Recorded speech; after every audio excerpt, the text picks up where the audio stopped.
সকলকে জয় যিশু। প্রভু যীশু খ্রিস্টের নামে প্রত্যেককে শুভেচ্ছা এবং ভালোবাসা জানাই।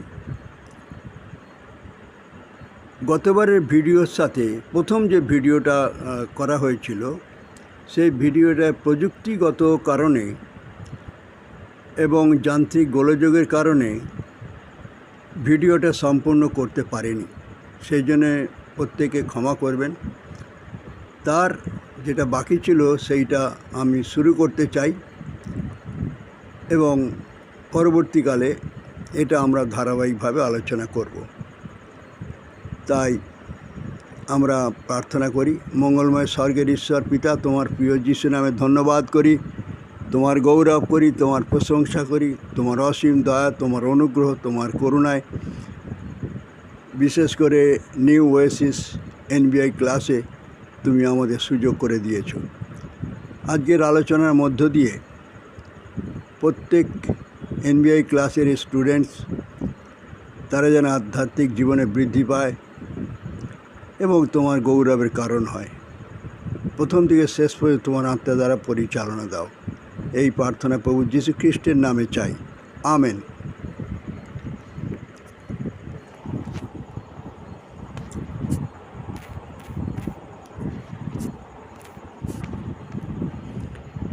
গতবারে আলোচনা করা হয়েছিল প্রথম ভিডিও সেটা ছিল ঈশ্বরের মন আছে, রোমিও 8:27। সেখানে লেখা আছে, আর যিনি হৃদয় সকলে অনুসন্ধান করেন তিনি জানেন আত্মার ভাব কী, কারণ ইনি পবিত্রগণের পক্ষে ঈশ্বরের ইচ্ছা অনুযায়ী অনুরোধ করেন। তারপরে আমরা দেখেছি ঈশ্বরের বিষয়গুলি কে জানেন। ঈশ্বরের বিষয়গুলি তিনি জানেন। যেমন প্রথম করিন্থীয় তার 2:11 লেখা আছে,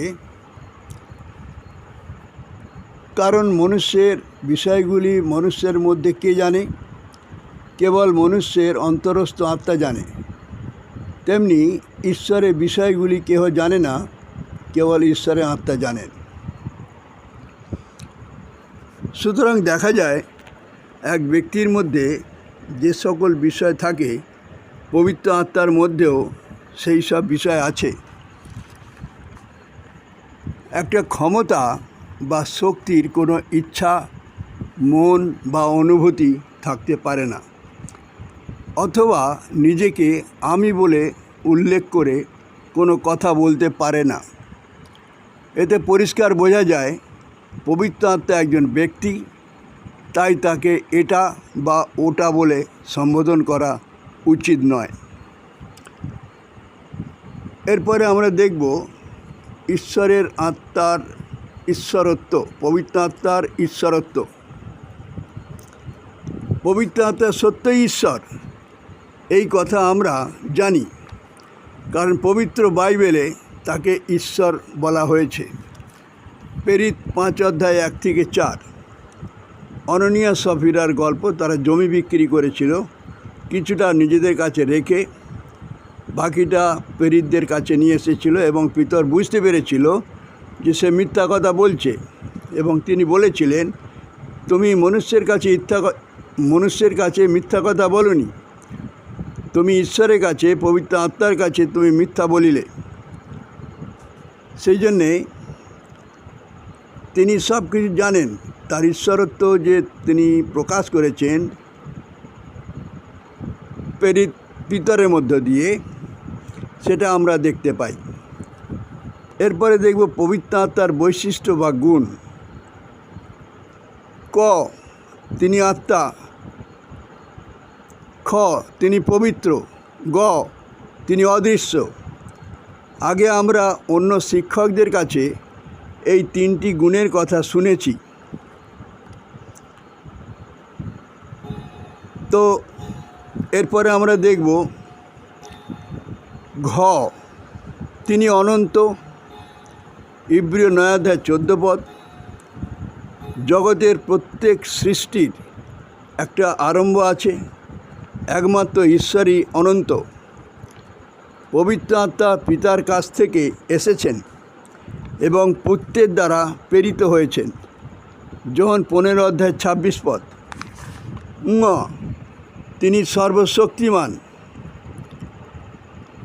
ইয়োবের পত্রে লেখা আছে 33:4 পদ, ঈশ্বরের আত্মা আমাকে রচনা করিয়াছেন, সর্বশক্তিমানের নিঃশ্বাস আমাকে জীবন দেন। তিনি সর্বজ্ঞ, তিনি সমস্ত কিছুই জানেন ও অনুসন্ধান করেন। 1 করিন্থীয় 2:10 পদ। তিনি সর্বব্যাপী, সর্বত্র বিরাজমান। গীতসংহিতা 139:7-10। তিনি ধার্মিক, যারা যীশুখ্রিস্টের উপর বিশ্বাস করে না তাদেরকে দোষী সাব্যস্ত করেন যে তারা পাপী। জন 16:8-11। তিনি দয়ালু, এই কারণ তাকে অনুগ্রহের আত্মা বলা হয়। ইব্রিয় 10:29 পদ। প্রকৃতপক্ষে ঈশ্বর সম্পর্কে আমরা যা কিছু জানি তা সবই পবিত্র আত্মা দ্বারা প্রকাশিত হয়েছে। পবিত্র আত্মা নিজেকে প্রকাশ করেন বটে, কিন্তু খ্রিস্টকে মহিমান্বিত করাই হলো তার প্রধান কাজ। জন 16:13 পদ এবং 14 পদ। পিতা ও পুত্রের সঙ্গে তাকে সমান পদমর্যাদা দেওয়া হয়েছে। তাই জলবাপ্তিস্মের অনুষ্ঠানে পিতা পুত্রের নামে সঙ্গে পবিত্র আত্মার নাম স্মরণ করে উচ্চারণ করা হয়। মথি 28:19 পদ। এর থেকে দেখা যায় পবিত্র আত্মা এমন এক ব্যক্তিত্ব যিনি প্রত্যেক অংশে ঈশ্বরের সমান, এবং পবিত্র বাইবেলও আমাদের এই শিক্ষা দেয় যে ঈশ্বরের আত্মা ঈশ্বরই। 3 নম্বর পয়েন্ট, পবিত্র আত্মার কাজ। পবিত্র আত্মার কাজ কি তা আমরা এই অংশে দেখব। ঈশ্বর মাত্র একজনই, কিন্তু তার কাজ বিভিন্ন রকম। পবিত্র আত্মা কখনো পিতা পুত্রের থেকে আলাদাভাবে কাজ করেন না। এই সব কাজের বিষয় আমরা পবিত্র বাইবেল থেকে জানতে পারি। সৃষ্টির কাজে পৃথিবী সম্পর্কে তার কাজ। পুত্র যখন সব কিছু সৃষ্টি করেছিলেন তখন মানুষও সমস্ত প্রাণী সৃষ্টির কাজে পবিত্র আত্মার অংশ নিয়েছিলেন। ইয়োব 33:4 পদ। গীতসংহিতা 104:30 পদ। পৃথিবীর সৃষ্টির কাজেও তার হাত ছিল। আদি পুস্তক 1:2 পদ। এরপরে আমরা দেখব যে পবিত্র বাইবেল সম্পর্কে তার কাজ। 2 পিতর 1:21 পদ। সেখানে লেখা আছে, ভাববাণী কখনো মনুষ্যের ইচ্ছাক্রমে উপনীত হয় নাই, কিন্তু মনুষ্যেরা পবিত্র আত্মা দ্বারা চালিত হইয়া ঈশ্বর হইতে যাহা পাইয়াছেন তাহাই বলিয়াছেন। খ্রিস্টের সম্পর্কে তার কাজ। পবিত্র বাইবেলে যিশুর জীবনী পাঠ করলে আমরা দেখতে পাই যে ঈশ্বর পুত্র ও ঈশ্বর পবিত্র আত্মার মধ্যে একটা ঘনিষ্ঠ সম্পর্ক আছে। যেমন খ্রিস্টের জন্মের সময় মথি 1:18, লুক 1:35 পদ। খ্রিস্টের বাপ্তিস্মের সময়, বাপ্তিস্মের পর পবিত্র আত্মা খ্রিস্টের উপর এসে তাকে অভিষিক্ত করেছিলেন। এর ফলে পুরাতন নিয়মের সমস্ত ভাববাণী ও ভবিষ্যৎবাণী পূর্ণ হয়েছিল, এবং এতে যোহন ও অন্যান্য লোকদের কাছে এই প্রমাণিত হয়েছিল যে যিশুই মসীহ উদ্ধারকর্তা। এছাড়া এও বোঝা যায় পিতা ঈশ্বর পুত্রকে প্রেরণ করেছেন, আর তৎক্ষণাৎ জলের মধ্য হইতে জলের মধ্য হইতে উঠিবার সময় দেখিলেন আকাশ দুই ভাগ হইল এবং আত্মা কপোতের ন্যায় তাহার উপরে নামিয়া আসিতেছে। এবং সেখানে আকাশ থেকে এই ভাববাণী হয়েছিল, তুমি আমার প্রিয় পুত্র, তোমাতেই আমি প্রীত। তারপরে ভিডিওতে আমরা খ্রিস্টের পরীক্ষার সময়, খ্রিস্টের সেবা কাজের সময়, খ্রিস্টের মৃত্যুর সময়, খ্রিস্টের পুনরুত্থানের সময়, অবিশ্বাসীদের সম্পর্কে পবিত্র আত্মা তার কাজ সম্বন্ধে আমরা আলোচনা করেছি। বিভিন্ন বিষয়গুলো নিয়ে আমরা আলোচনা করেছি। পাপের সম্বন্ধে, ধার্মিকতা সম্বন্ধে, বিচার সম্বন্ধে পবিত্র আত্মাই চেতনা দেন। এবং আরও আমরা আলোচনা করেছি বিশ্বাসীদের সম্পর্কে পবিত্র আত্মার কাজ। তারপরে আমরা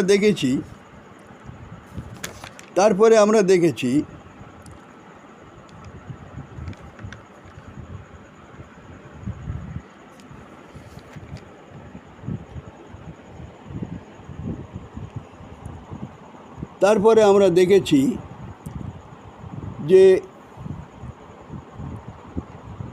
যদিও পবিত্র আত্মা প্রতিটি বিশ্বাসীর জীবনে এই ফল উৎপন্ন করতে চান, কিন্তু তবুও অনেক সত্য বিশ্বাসী কেন এই ফল তাদের জীবনে দেখাতে পারেন না। তার কারণ হচ্ছে অনেক বিশ্বাসী ঈশ্বরের আদেশ পালন করে না। এগুলো আমরা আলোচনা করেছি।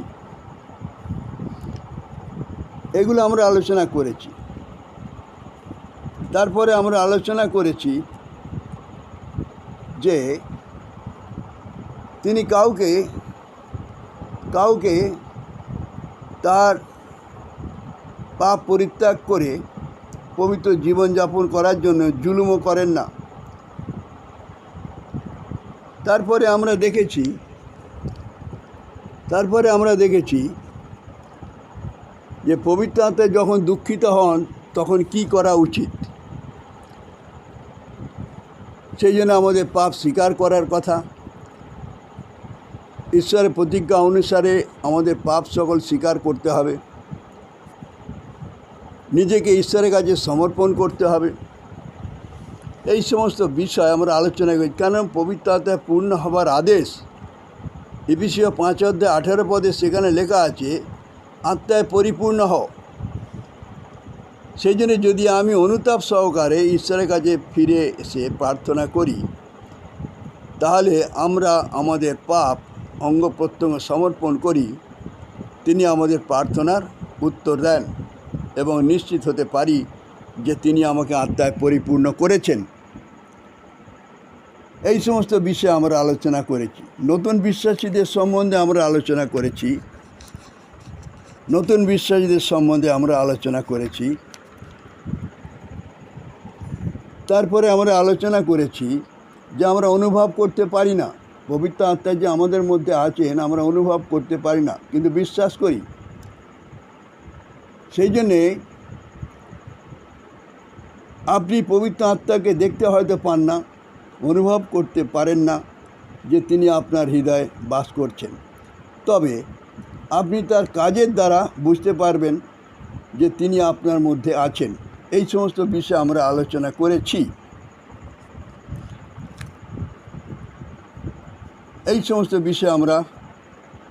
আলোচনা করেছিলাম। এবারে নতুন করে আলোচনা করব, পবিত্র আত্মা নতুন বিশ্বাসীকে আত্মীয় রূপে গ্রহণ করে থাকেন, আপনি ঈশ্বরের পুত্র কন্যা হয়ে ওঠেন। দ্বিতীয় ভিডিওর তারপরের বিষয়গুলো, পবিত্র আত্মা নতুন বিশ্বাসীকে আত্মীয় রূপে গ্রহণ করে থাকেন। যখন কেউ গ্রহণ করে তখন সে ঈশ্বরের পুত্র কন্যা হয়। অর্থাৎ আপনি যদি গ্রহণ করেন, আপনি ঈশ্বরের পুত্র কন্যা হবেন। পাপের জন্য সমস্ত মানুষই শয়তানের সন্তান।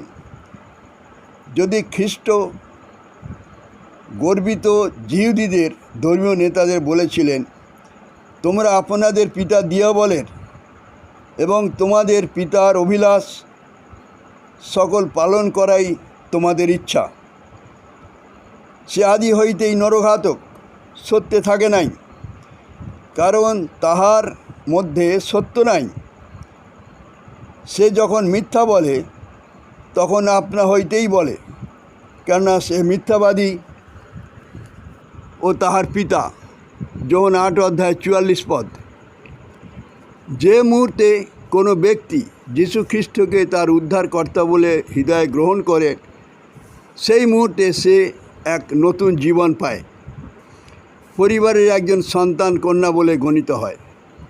সে একজন নতুন পিতা এবং অগণিত খ্রিস্টান ভাই বোন লাভ করে। ঈশ্বর যখন আমাদের পিতা, তাই কোনো আমাদের ভয় নেই। বস্তুত তোমরা দাসত্বের আত্মা পাও নাই যে আবার ভয় করিবে, কিন্তু যে আত্মাকে পেয়েছ তদ্বারা পুত্রত্ব পেয়েছ, আর সেই আত্মাতে ডাকি আমরা আব্বা পিতা বলে। রোমীয় 8:15। দেখো পিতা আমাদিগকে কেমন প্রেম প্রদান করিয়াছেন, যে আমরা ঈশ্বরের সন্তান বলিয়া আখ্যাত হই, আর আমরা তাহাই বটে। 1 যোহন 3:1। পবিত্র আত্মা নতুন বিশ্বাসীদের উপর ছাপ বা চিহ্ন দেন। ছাপ মারা মানে এই ছাপ যার, জিনিসটাও তার।